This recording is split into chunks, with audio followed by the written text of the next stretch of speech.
हिंदी पहला, मराठी पहले। सर हिंदी में चल रहा है। बता दीजिए, हिंदी में बता दीजिए। हिंदी से शुरू करो।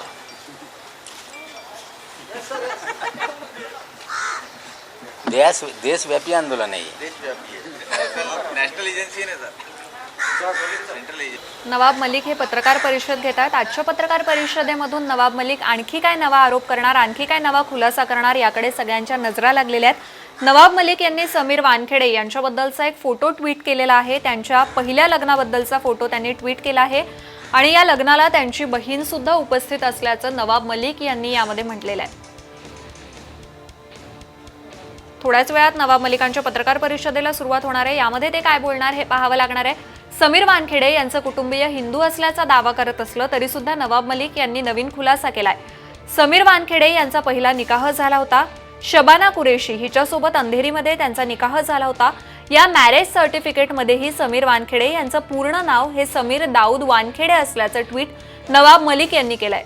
आप लोगों से संवाद साधते समय जो एक एनसीबी के अधिकारी का पत्र मुझे प्राप्त हुआ था,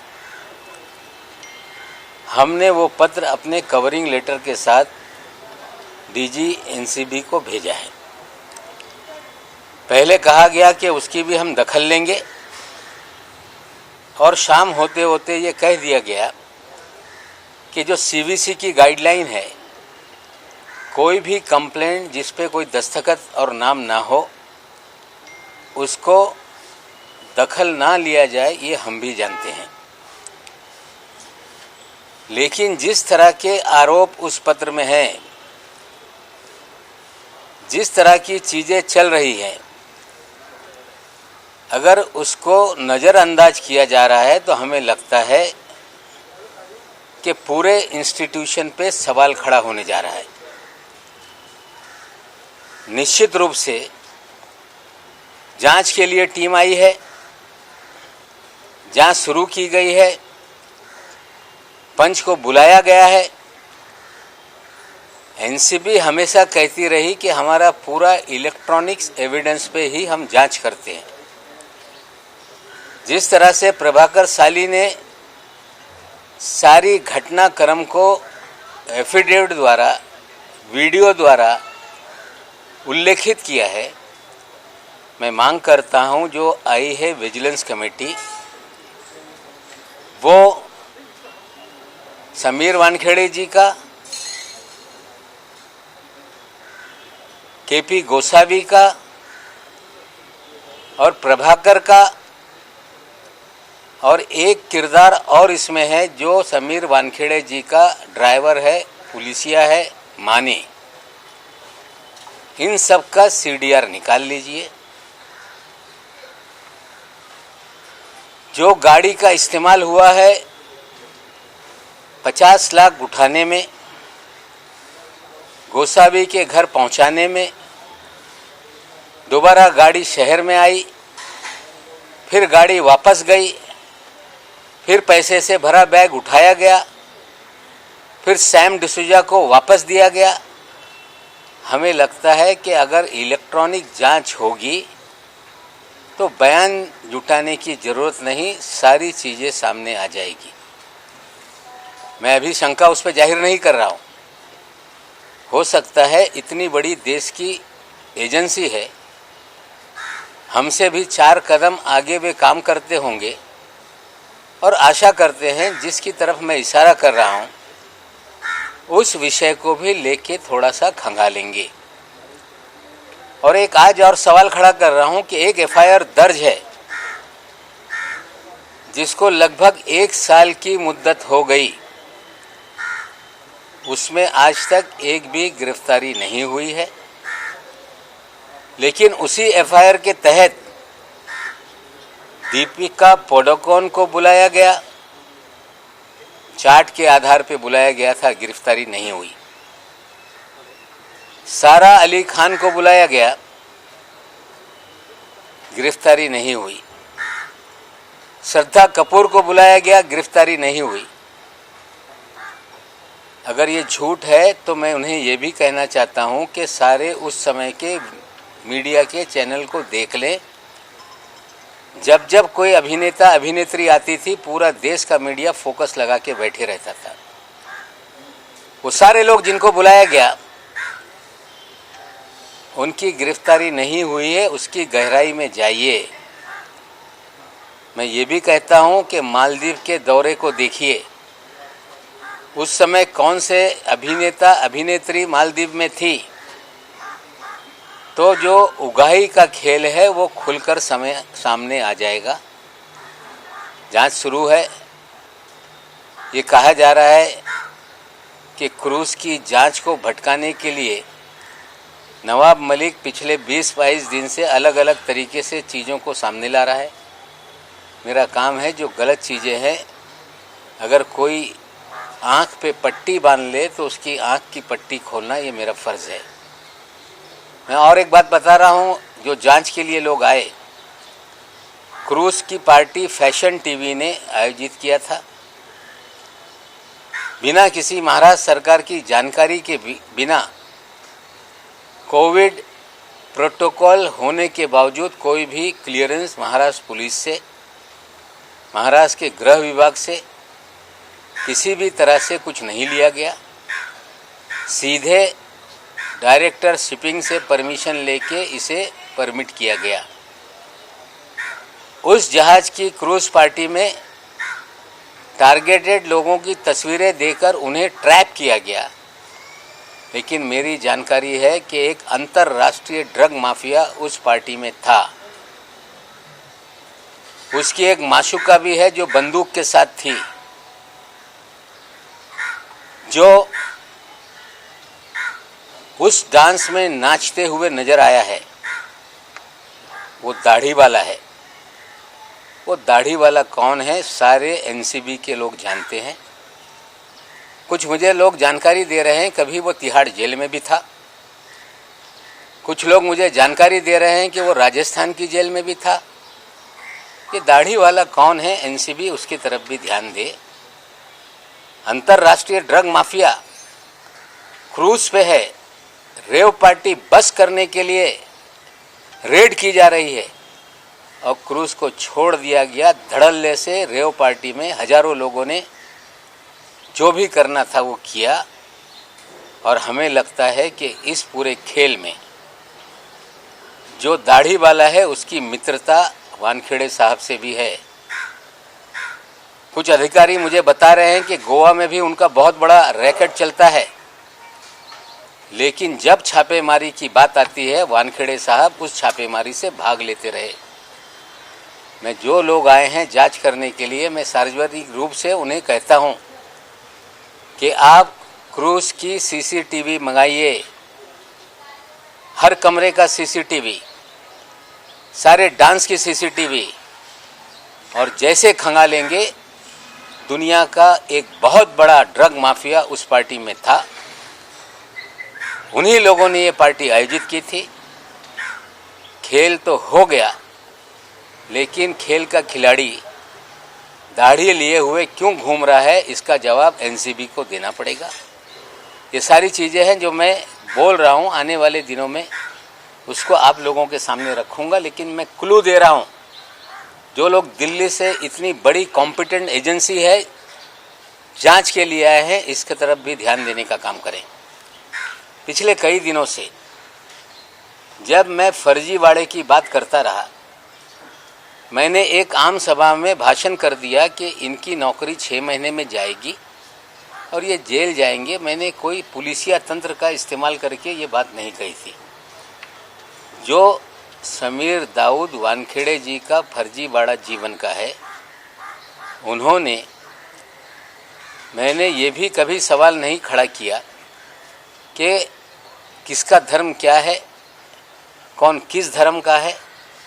मेरा सवाल इतना ही है कि समीर दाऊद वानखेड़े ने फर्जी दस्तावेज के आधार पर शेड्यूल कास्ट का सर्टिफिकेट बनवाया और उस सर्टिफिकेट के आधार पर कंपटीशन में बैठे, आईआरएस का पद हासिल किया और देश में एक होनहार दलित शायद किसी गांव में गरीबी में पढ़कर आगे जाना चाहता होगा, या किसी शहर में झोपड़ी में रहकर उसने तैयारी की होगी, ऐसे एक होनहार दलित का अधिकार छीना गया। ये विषय हमारा ये है। हम कोई धर्म की चर्चा नहीं करते रहे। हम जो फर्जीवाड़ा समीर वानखेड़े का है, फर्जी तरीके से सर्टिफिकेट ली गई और उसके आधार पे नौकरी ली गई, ये मुद्दों को हम उठाते रहे। जब मैंने पहला बर्थ सर्टिफिकेट डाला तो सब लोग टूट पड़े कि ये फर्जी है। फर्जी है तो असली कहाँ है, उनके परिवार के लोगों को बताना पड़ेगा। आज मैंने अपने ट्विटर पे एक बहुत सुंदर जोड़ी का एक फ़ोटो डाला है, जो 7 दिसंबर 2006 के दिन लोखंडवाला कॉम्प्लेक्स में जो शादी रचाई गई, निकाह हुआ, उस निकाह नामे को भी उसमें हमने डाला है। 2 बॉक्स उसमें ब्लैंक कर दिए गए हैं, जिसमें लड़की के पिताजी का नाम है, उनके चाचा जी का नाम है। वो ब्लैंक एड्रेस इसलिए रखा गया है कि उनको बड़े पैमाने पे धमकाया जा रहा है। उनके साथ भी बहुत कुछ चीज़ें हो रही हैं, इसलिए हमने वो 2 चीज़ें ब्लैंक रखी है। और ये भी कह देता हूँ कि कल तक जो बर्थ सर्टिफिकेट पे उंगली उठा रहे थे, वो टेम्पर्ड सर्टिफिकेट है। वो महानगर पालिका के रिकॉर्ड का हिस्सा है। ऑनलाइन सबकी बर्थ सर्टिफिकेट नज़र आती है, समीर दाऊद वानखेड़े की सर्टिफिकेट नज़र नहीं आती। हमने वो रजिस्टर में 1.5 महीने तक खोज करने के बाद स्कैन करके कंप्यूटर में है, वहाँ से हमने स्नैपशॉट निकाला है। जिम्मेदारी से कह रहा हूँ कि ये जो कागजात हमने डाले वो असली हैं, सरकारी ऑफिस का दस्तावेज है। उसमें गौर से देखा जाए तो टेम्पर करके 20 साल के बाद उसमें एक सर्कल लगा के स्टार बनाया गया, और अलग से 20 साल के बाद जो नाम का खेल है उसके अंदर भी खेला गया। आज जो निकाहनामा मैंने दिया है उसमें मस्जिद का मदरसा है, उसका एड्रेस है, और ये सारे तस्वीर हमने रखी है। जो कल तक कह रहे थे कि हम जीवन भर हिंदू रहे, हम हिंदू मुसलमान का सवाल नहीं उठाते। इस देश में फिर मैं बता दूं कि इस देश का संविधान कानून ये कहता है कि कोई व्यक्ति धर्मांतर कर ले तो उसे शेड्यूल कास्ट का लाभ नहीं मिल सकता। विशेषकर मुस्लिम और क्रिश्चियनिटी धर्म का ये सवाल है। अगर लोगों को लगता है कि ये गलत है तो मोदी जी हैं, देश का संविधान बदल दें कि अगर कोई दलित इस्लाम या क्रिश्चियनिटी में शामिल हो जाएगा तो उसे लाभ मिलेगा। अगर यही तरीका है तो मैं भी कल दावा करूंगा कि मेरे पुरखे या मेरे जैसे इस देश में रहने वाले करोड़ों लोग, जो संघ परिवार ये दावा करता रहा, मोहन भागवत जी ये कहते रहे कि सबके पुरखे एक हैं। हाँ, हमारे पुरखे इस देश में शूद्र थे। अगर हम फिर क्लेम कर दें कि हम भी शेड्यूल कास्ट हैं तो क्या इस देश के 15 करोड़ मुसलमानों को ये लाभ मिलेगा? सवाल ये है। फर्जीवाड़ा करके एक गरीब के अधिकारों का हनन किया गया, फर्जी तरीके से नौकरी हासिल की गई। निश्चित रूप से सारे दस्तावेज जुटाए गए हैं। दलित संगठन मेरे पास आ रहे हैं, चीज़ें मांग रहे हैं, हम उनको देंगे। और जो जात प्रताड़नी समिति कहा जाता है, इंग्लिश में स्क्रूटनी कमेटी है, वैलिडिटी कमेटी, उसमें ये कंप्लेंट दर्ज होगी।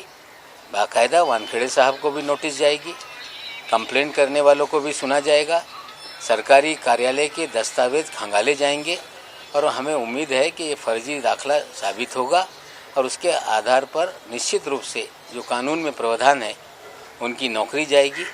उसी कानून में लिखा है कि इस तरह से फर्जी कोई दस्तावेज के आधार पर अगर कोई सर्टिफिकेट बना लेता है तो उसे 2 साल से 7 साल की सज़ा का प्रावधान उस कानून में है। आप कह रहे हैं कि बहुत से लोग आपको अप्रोच हो रहे हैं कास्ट सर्टिफिकेट को लेकर, लेकिन आप पे बार बार यही इल्ज़ाम लगाया जा रहा है कि नवाब मलिक हिंदू मुस्लिम कर रहे हैं और कहीं ना कहीं बदनाम करने की कोशिश कर रहे हैं। देखिए, मैं दस्तावेज के आधार पर कह रहा हूँ, अगर वो जिस भी धर्म में हो, राइट टू रिलीजन ये फंडामेंटल राइट है। हर व्यक्ति अपने तरीके से किसी भी धर्म को स्वीकार सकता है, जब चाहे धर्म बदल सकता है। हर दिन नया धर्म बदल ले, उस पर मेरी आपत्ति नहीं है। लेकिन देश का कानून कहता है कि कोई व्यक्ति जो शेड्यूल कास्ट को बिलोंग करता हो, एक बार उसने अपना धर्म परिवर्तन कर लिया तो उसे शेड्यूल कास्ट का जो भी फ़ायदा है वो नहीं मिलता। लड़ाई ये है कि गरीब दलित का अधिकार छीना गया, और निश्चित रूप से ये हम लॉजिकल एंड तक ले जाएंगे और निश्चित रूप से कानून के तहत कार्रवाई होगी। आप दाढ़ी वाला ये ड्रग लॉर्ड जिसके बारे में आप बात कर रहे हैं, ये ड्रग लॉर्ड वहाँ पर प्रेजेंट था, ये ड्रग लॉर्ड कौन है और वो क्या उसी दिन क्रूज पार्टी पर था, इसके बारे में थोड़ा और डिटेल दे सकते हैं? देखिए, अभी ये चीज़ें हैं, हमने इशारतन एनसीबी को बताया है कि दाढ़ी वाला है, उस पार्टी में वो था। संडे की शाम जब वो क्रूज शिप लौट रही थी तो उसमें वो नाचते हुए अपनी महबूबा के साथ, मेरे पास वीडियो है, बहुत सारे डांस के हमारे पास वीडियो है, हम तो देंगे। लेकिन इतनी बड़ी एजेंसी है, क्रूज के सारे सीसीटीवी फुटेज मंगाइए। जानबूझ के पार्टी कराई गई, पार्टी कराने में भी लोगों का हाथ था। ड्रग माफियाओं पे हाथ ना लगा के कुछ लोगों को फ्रेम किया गया पब्लिसिटी के लिए, ये बात सच है। अगर दाढ़ी वाला इनको नहीं मिल पा रहा है तो अगर वो ध्यानेश्वर सिंह जी मेरे पास आ जाएं, मैं दाढ़ी वाले की तस्वीर दे देता हूं, उनको नाम बता देता हूं। उनकी महबूबा इतने खतरनाक हथियारों के साथ है उसमें, हमें लगता है कि ये बहुत गंभीर मामला है। तो चीफ ऑफ डीजी है एनसीबी के, उनसे विनती करता हूं कि अगर सही मानों में देश से आप ड्रग मुक्ति करना चाहते हैं, सभी लोग आपके साथ हैं, लेकिन ड्रग पेडलर, ड्रग माफिया को पकड़ें, 2 ग्राम 4 ग्राम रख कर पब्लिसिटी हासिल करने का खेल बंद करें। अगर उन्हें चाहिए तो वो सारी चीज़ें मैं देने के लिए तैयार हूँ। समीर वानखेड़े का दोस्त है दाढ़ी वाला, आज नहीं कल वो सामने चीजें आएंगी। आप समीर वानखेड़े को जेल भेजेंगे क्या? सर कास्ट सर्टिफिकेट को लेकर के जेल भेजेंगे आप? सर वानखेड़े को जेल भेजेंगे? नहीं, देख लीजिए, ऐसा है कि जांच हो रही है, अभी हम कोई जांच पे उंगली नहीं उठाना चाहते। हमने तो कहा है कि इलेक्ट्रॉनिक एविडेंस से जांच हो, लेकिन कॉर्डेलिया क्रूज का भी सीसीटीवी मंगा ले।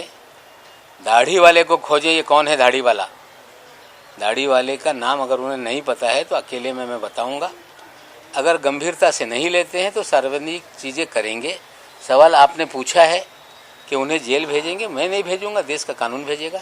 फोटोग्राफ देकर के आप कह रहे हैं कुछ लोगों को टारगेटेड फोटोग्राफ दिए गए और उन्हीं को पकड़ने के लिए किया गया, इस तरीके से क्यों किया गया? क्या इसके पीछे कोई साजिश है केंद्र की? देखिए, बड़ा ड्रग जो रेव पार्टी है वो हुई, अंतर्राष्ट्रीय ड्रग माफिया का माल बिका, लोगों ने एंजॉय किया, और वानखेड़े साहब का दाढ़ी वाला दोस्त वहाँ था, उस पर कोई कार्रवाई नहीं हुई।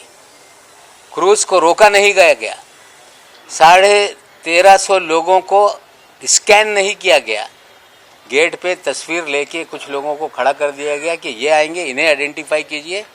इसका मतलब है ट्रैप लगा के लोगों को फंसाया गया। मैं पहले दिन से दावा कर रहा हूं कि क्रूज पे छापेमारी नहीं हुई, वहां से कोई भी सीजर इन्होंने नहीं दिखाया, टर्मिनस पे कोई सीजर नहीं है।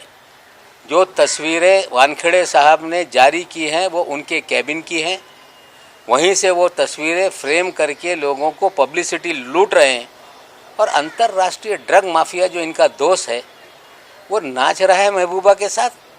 अगर ध्यान नहीं देंगे तो उनकी महबूबा और उनके दोस्त की वीडियो हम जारी करेंगे। सर, हाँ, अंतर्राष्ट्रीय ड्रग माफिया आहे, हाच या सगळ्या गटाचा मास्टरमाइंड आहे असं म्हणावं। तो मित्र है वानखेड़ेंचा। सर, या सगळ्या प्रकरणात सॅम डिसूजा कोण आहे?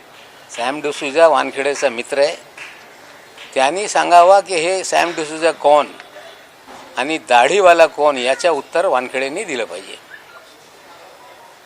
धन्यवाद।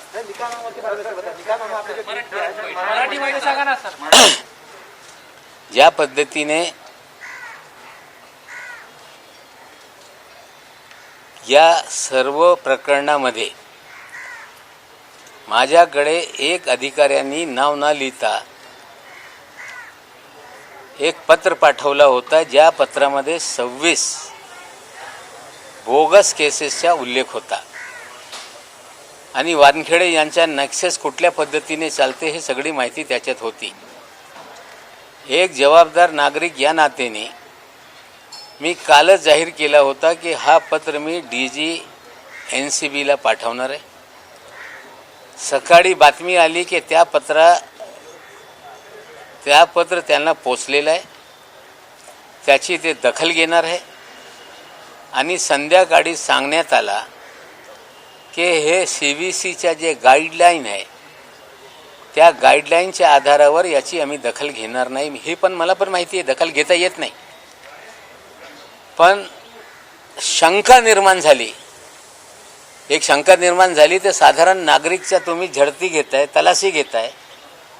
या पत्रामध्ये प्रश्न निर्माण झाल्यानंतर त्याची चौकशी करणं हे गरजेचं आहे. माझं एकच म्हणणं आहे की आता CVCची ह्या ज्या गाईडलाईन आहे त्याचा आधार घेऊन त्याला दुर्लक्षित करू नये. ज्या पद्धतीने प्रभाकर साहिल याच्या ॲफिडेव्हिटच्या आधारावर काही इन्क्वायरीसाठी दिल्लीहून लोक आलेली आहे, त्यांना संबंध देऊन बोलवण्यात आलेलं आहे. निश्चित रूपाने त्याचा ते जाब देईल, पण ॲफिडेव्हिटमध्ये जे सगळे पुरावे किंवा घटनाक्रम हे सगळा उल्लेख करण्यात आलेला आहे. NCB नेहमी दावा करते की इलेक्ट्रॉनिक पद्धतीने आम्ही हे तपास करतोय. मग तुम्ही या सर्वांचे समीर वानखेडे, KP गोसावी, साली व इतर जी नावं आहेत त्या सगळ्यांचे CDR काढा, CCTV फुटेज काढा. याच्यात एक गाडीमध्ये 50 लाख रुपये उचलून घेऊन गेले असा पण उल्लेख आहे. गोसावीच्या नवी मुंबईच्या घरात हे डिलेवरी करण्यात आला. पुन्हा त्याला बोलून पैसे परत देण्यासाठी गाडी पुन्हा गेली, परत पैसे घेऊन ट्रायडनच्या समोर गेली. तिथे सॅम डिसोजाच्या नावाच्या एक व्यक्तीने त्याला रिसीव्ह केला. जर आपण इलेक्ट्रॉनिक पद्धतीने गेलं तर हे जे काय परिस्थिती आहे ते स्पष्टपणे समोर येईल. पण मी जे लोक मुंबईत आलेले आहे या प्रकरणाची चौकशी करण्यासाठी मी त्यांना सांगू इच्छितो की कॉर्डेलिया क्रूजवर त्या दिवशी रेव पार्टी झालेली आहे. त्या पार्टीमध्ये एक आंतरराष्ट्रीय ड्रग माफिया फॉरेन नॅशनल होता, तो दाढीवाला आहे. त्यांनी रेव पार्टी तिथे चालवली आणि जाणून बुजून त्या रेव पार्टीला परवानगी नसताना, महाराष्ट्र सरकारने कुठली परवानगी या शिपला दिली नाही, कोविड असताना काही परवानगी मागितली नाही, DG शिपिंगच्या परवानगीने हा शिप सेल झाला. वानखेडेंनी त्याच्यातले 1350 लोकांची झाडझडती का घेतली नाही? 10, 12, 13 लोकांचे फोटो घेऊन गेटवर त्यांना का डिटेन करण्यात आला? आणि तो आंतरराष्ट्रीय ड्रग माफिया त्यांची जे मैत्रीण आहे त्यांच्यासोबत 2 दिवस तिकडे होता, डान्स करत होता. माझ्याकडे हे त्यांचे सगळे व्हिडिओ आहे. तो दाढीवाला तिहाड जेलमध्ये पण होता, तो दाढीवाला राजस्थानच्या तुरुंगात होता अशी माहिती मिळते. आता त्या दाढीवालाकडे लक्ष द्या. तो समीर वानखेडे यांचा मित्र आहे. गोव्यामध्ये जे सगळा टुरिझम, ड्रग टुरिझम चालते त्याचा सूत्रधार आहे. त्याच्यावर कारवाई करण्याबाबत बरेचसे अधिकाऱ्यांनी प्रयत्न केल्यानंतर वानखेडेंनी त्यांना करू दिलं नाही. दिल्लीतून जे लोक आलेले आहे या दाढीवाल्याकडे लक्ष द्या. कॉर्डेलिया क्रूजच्या CCTV फुटेज मागवा, तपासा, सत्य बाहेर येईल. आणि 2-3 दिवसापासून काही लोक प्रश्न निर्माण करत आहे की नवाब मलिक हे व्यक्तिगत विषय कशाला समोर आणताय. जेव्हा मी समीर दाऊद वानखेडे यांच्या बर्थ सर्टिफिकेट सोशल मीडियाच्या माझ्या ट्विटर हँडलवर टाकल्यानंतर कुठल्या पद्धतीने दाऊद वानखेडे यांना फुल्ली मारून साईडला टेम्पर करण्याचा हे सर्टिफिकेट मी लोकांसमोर आणला. त्यांचे घरातले लोक सांगताय हे आजोबाचा बघा, हा वडिलांचा बघा, नातेवाईकांचा बघा. पण हे सांगताय की हे खोटं आहे, खरं कुठे दाखवा ना. समीर दाऊद वानखेडे यांच्या जाचीत आहे, दाखला दाखवा ना. धर्माचा आधार घेऊन माझ्यावर लोक टीका करताय. मी धर्माच्या आधारावर कुणावर टीका करत नाही. या देशामध्ये प्रत्येक नागरिकाला मौलिक अधिकार आहे. त्यांनी कुठल्या धर्मात राहायचा त्यांनी ते ठरवायचं आहे. हा विषय धर्माचा नाही. हा विषय बोगस दाखला काढून एक होतकरू दलित मुलांचा अधिकार हुसकून घेण्याचा प्रकार आहे. निश्चित रूपाने आज पण मी निकाहनामा पण टाकलेला आहे, लग्नाचे फोटो पण टाकलेले आहे. त्या 7 डिसेंबर 2006ला 8:30 वाजता निकाह झाला. 33,000 रुपये मेहर होती आणि त्याच्यात एक साक्ष म्हणून यास्मीन वानखेडे यांचा नवरा अजीज खान पण आहे, ते पण मी माहिती दिलेली आहे. हा विषय म्हणजे व्यक्तिगत कुणावर आरोप करण्यासाठी नाही. हा विषय फर्जीवाडा करून हा दाखला काढण्यात आला आणि एक होतकरू दलित मुलांचा अधिकार हुसकून घेण्याचा हा फर्जीवाडा आहे. निश्चित रूपाने याच्या बाबतीत जात पडताळणी समितीकडे तक्रार दाखल होईल. कायद्याअंतर्गत तपास सुरू होणार आहे. त्यांना पण संधी मिळेल, ते कागदपत्र ठेवतील. सरकारी कार्यालयातून सगळ्या फायली मागवण्यात येईल आणि मला पूर्णपणे विश्वास आहे की हे फर्जीवाडा करून दाखला काढण्यात आला, त्याच्या आधारावर ही नोकरी मिळालेली आहे. आणि हे जेव्हा जात पडताळणी सगळे तपास करतील, हा दाखला हा चुकीचा आहे आणि एकदा तो दाखला रद्द झाला मग व्यक्तीची नोकरी पण जाते. आणि मला विश्वास आहे दाखला रद्द होईल, नोकरी जाईल. आणि त्या कायद्यामध्ये तरतूद आहे 2 वर्षापासून 7 वर्षापर्यंत तुरुंगवासाची शिक्षा पण कायद्यामध्ये तरतूद आहे, होऊ शकते. याचा पाठपुरावा लोक करणार आहे. समीर वानखेडेने आता असं म्हटलंय की सॅम डिसोजा माझा मित्र नाही, मी त्यांना ओळखत नाही असं म्हटलंय समीर वानखेडे. आणि सॅम डिसोजा त्यांचा मित्र नाही, तो KP गोसावीचा मित्र आहे. KP गोसावी यांच्या जवळचा माणूस आहे. KP गोसावीच्या माध्यमातून त्यांची मित्रता असेल. ते सॅम डिसोजाचं काय बघा, पण दाढीवाला कोण आहे याचं उत्तर त्यांच्याकडून मला अपेक्षित आहे. सैम डिसूजा को लेके और एक सवाल पूछे जा रहे हैं. जो प्रभाकर ने जो फोटो दिखाए थे मीडिया में कि ये सैम डिसूजा है और नंबर दिखाया था, पालघर में एक बापना नाम की व्यक्ति, उसका कहना है कि ये मेरे फोटो और मेरा व्हाट्सएप नंबर है और कहीं ना कहीं मेरी इमेज इसमें मलाई. नहीं, मुझे नहीं लगता है कि सैम डिसूजा का उसने फ़ोटो दिखाया है. उसने उसके जो वीडियो है जिसमें आर्यन से बात कर रहा है, वो फ़ोटो में कोई ब्लैक ट्राउज़र वाला है. लोग उसे कह रहे हैं कि वो सैम डिसूजा है. मेरी जानकारी है कि वहाँ सैम डिसूजा नहीं, सैम डिसूजा ने ट्राइडेंट पे जो एफिडेविट में है वहाँ से बैग कलेक्ट किया है. तो हमें लगता है कि सैम डिसूजा को लेकर गलतफहमी लोग पैदा ना करें. उस वीडियो में सैम डिसूजा नहीं है और मैंने तो कभी क्लेम नहीं किया. क्या मिस्टेकन आइडेंटिटी है वो बाफना वाली? वो कोई देखिए कौन बाफना है क्या है, मैं कोई डिटेक्टिव थोड़ी हूँ. अभी मेरा डिटेक्टिव का काम सिर्फ एक ही दिशा में है कि रॉन्ग डूइंग जो है उसकी तरफ हम पूरी तरह से ध्यान अपना रखे हुए हैं. सर ये अमित मालवीय है, इन्होंने अभी भी ट्वीट किया है बीजेपी के. उनका कहना है कि नवाब मलिक इसीलिए टारगेट कर रहे हैं कि उनके दामाद को गिरफ्तार किया था, पहली चीज़. और उनका कहना है कि अपनी मिनिस्टीरियल पावर का मिसयूज कर रहे, प्रिविलेज का मिसयूज कर रहे हैं अपने पर्सनल स्कोर सेटल करने के लिए. Nobody can say that I had used my privilege in any of the office. मैंने जो भी किया है पर्सनल कैपेसिटी में जानकारी सारी हासिल की. ना महाराष्ट्र की पुलिस ने या मुंबई की पुलिस ने मुझे कोई जानकारी दी. मालविया जी, ये सवाल पिछले 9 महीने से पूरी बीजेपी उठाती रही. मालविया जी, गिरफ्तारी जिस दिन हुई उस दिन सारे पत्रकारों से मैंने यही कहा था कि nobody is about the law. कानून अपना काम करेगा और देश की न्याय व्यवस्था पे पूरा मुझे भरोसा है. पिछले 27 तारीख के दिन जमानत मिली है 8.5 महीने के बाद. 12 तारीख को आदेश पे दस्तखत जस्टिस AA जोगलेकर साहब ने की है. 13 तारीख के दिन जोगलेकर साहब जो NDPS कोर्ट के स्पेशल जज हैं उनका ऑर्डर ऑनलाइन है. 14 तारीख के अखबारों में ऑर्डर छपी है. 14 तारीख को मैंने एक्सप्लेन किया है कि ये सारी धाराएं लगती नहीं, लगाई गई. मालविया जी, इसके पीछे भी यही खेल था. मैंने कभी नहीं कहा 8.5 महीने तक कि उसे फंसाया गया, लेकिन उसे फ्रेम किया गया ताकि नवाब मलिक की आवाज़ बंद हो जाए. न्यायालय में हम उसे क्वाश करने के लिए जाएंगे. लेकिन समीर वानखेड़े का फर्जीवाड़ा हम अगर खोल रहे हैं तो पूरी बीजेपी क्यों छटपटा रही है? क्या जीन की जान जो उस तोते में है क्या? हमें लगता है पूरी बीजेपी वानखेड़े को लेकर छटपटा रही है। कहीं पोपट मर गया तो बीजेपी तो नहीं मर जाएगी। हजारों करोड़ की वसूली में हिस्सेदारी है क्या मालवीय जी?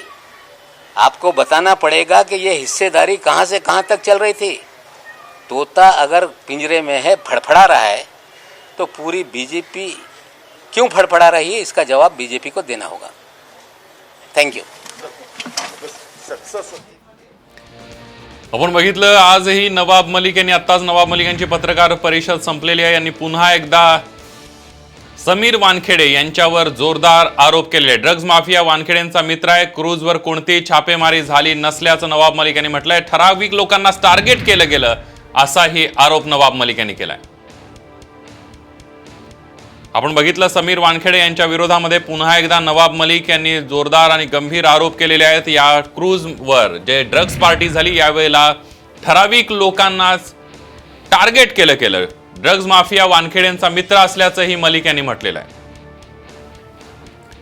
त्यामुळे हे प्रकरण अतिशय गंभीर आहे। एनसीबीच्या डीजींनी ड्रग्ज माफियांना पकडावं, प्रभाकरच्या आरोपांची चौकशी करावी अशी मागणी सुद्धा नवाब मलिक यांनी केलेली आहे। तर चुकीच्या गोष्टी समोर आणणार असल्याचं त्यांनी म्हटलेलं आहे।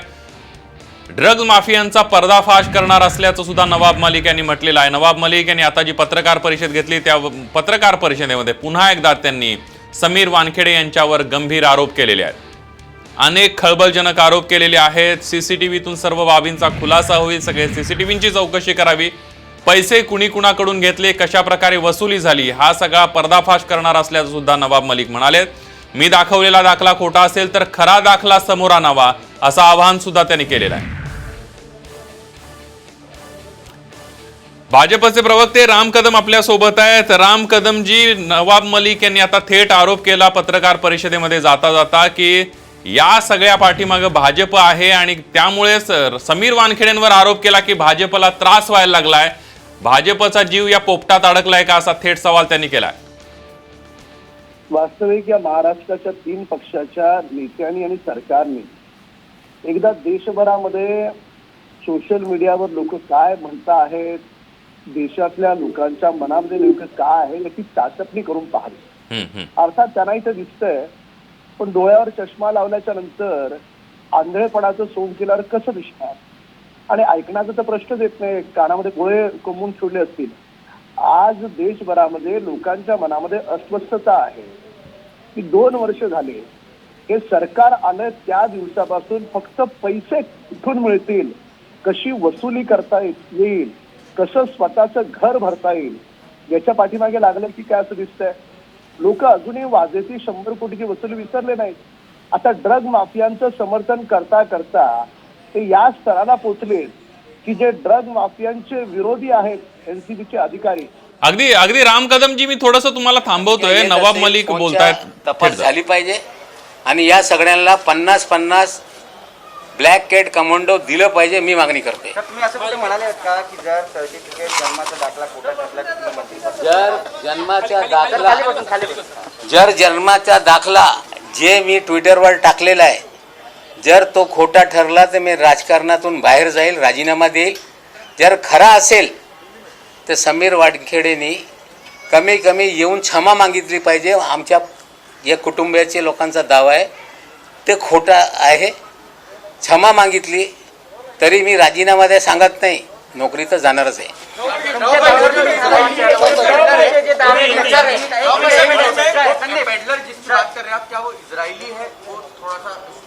भाई साहब अंतर्राष्ट्रीय है, आप ढूंढिए ना, बताएं मूथा साहब, बताएं ज्ञानेश्वर सिंह, बताएं समीर वानखेड़े के दाढ़ी वाला कौन है, किस देश का व्यक्ति है, कहाँ की नागरिकता है, कितने मामले देश में दर्ज है।